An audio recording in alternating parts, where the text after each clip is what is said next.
The Artifacts of Mount Independence and the Stories They Tell. A series of brief explorations of Revolutionary War artifacts from Mount Independence on Lake Champlain in Orwell, Vermont.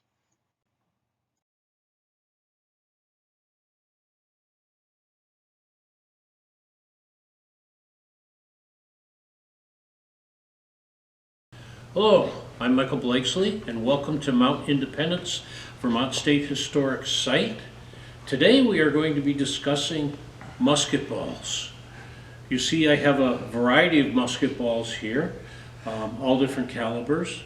Now, from the larger calibers, we can tell pretty much what kind of weapon they had. The British ended up being a little bit larger musket ball, about 7.2 to 7.5 inches, 0.72, 0.75 inches, and the French were 0.69, so they had a 0.68 musket ball for the most part.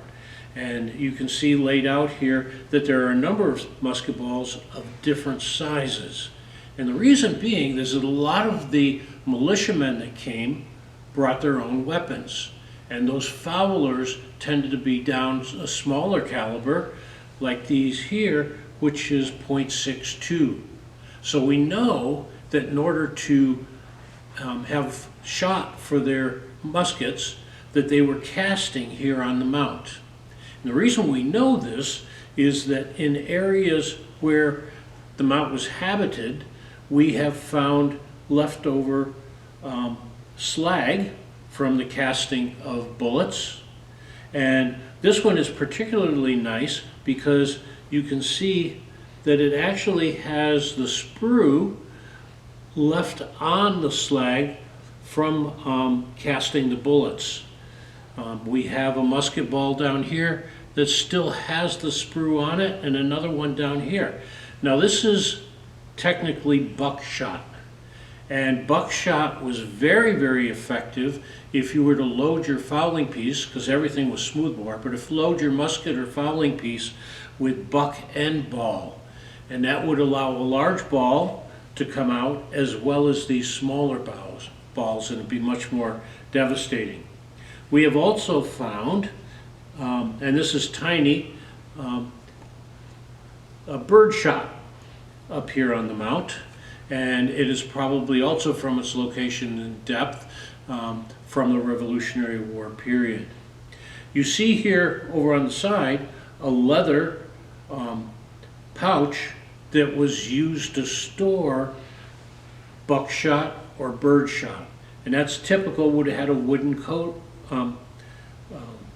plug in it, and the person that this and the priming horn next to it belonged to were a Private Oliver who was stationed here at the mount. So they are original to the mount. You see here a picture of what the ball molds look like, bullet molds, and I've brought a modern version that is very similar to the original version, and you can see the chamber for the bullet, and this is would be a 45 caliber ball, and but these are very similar to what the soldiers would have had, as you see here. This is a 69 caliber bullet mold. This reproduction ball here is 69 caliber, so that we know that that would have gone to one of the French muskets. This ball is larger, which means it was probably for one of the British muskets, which the Americans were also armed with. Now, I have here 3 different cartridge boxes. The cartridge boxes the militia would have carried with them, which were most of the soldiers up here, consisted of a leather case with a wooden block inside that they would put their cartridges into. Now you may ask about cartridges and where they got them. Well, the cartridges, which held the black powder and the ball, were made on site. They had the powder in kegs, but what they lacked was paper. And General Gates was begging for cartridge paper. He was even asking begging for them to send books that they could tear the pages out of and make cartridges out of them. So I'm going to show you the process for making a cartridge. What you start with is a piece of pre-cut paper, and a dowel the size of the bullet that you're going to put in it, and then you start by twisting the paper around the plug. You twist the paper on the bottom like that, and then you take thread and you tie the bottom off to hold the powder in there. I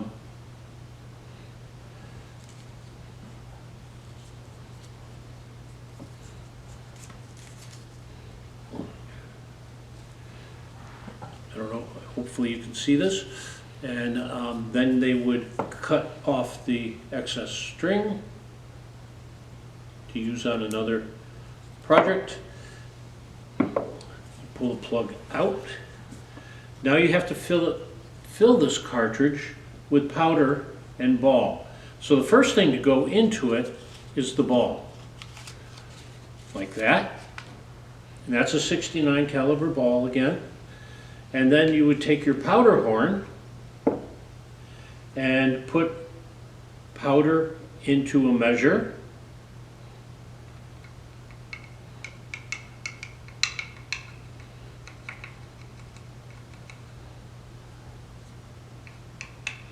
So I got to go raid the powder keg for some more powder here. There we go. All right. And then you would pour this into the paper.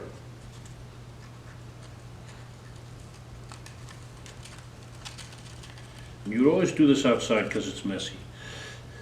But, and then you take the paper, and you fold it over and tuck the end into the bottom part. And there's your cartridge. And you would take that cartridge and you would put it in your cartridge box like that. And now you're ready to go to battle.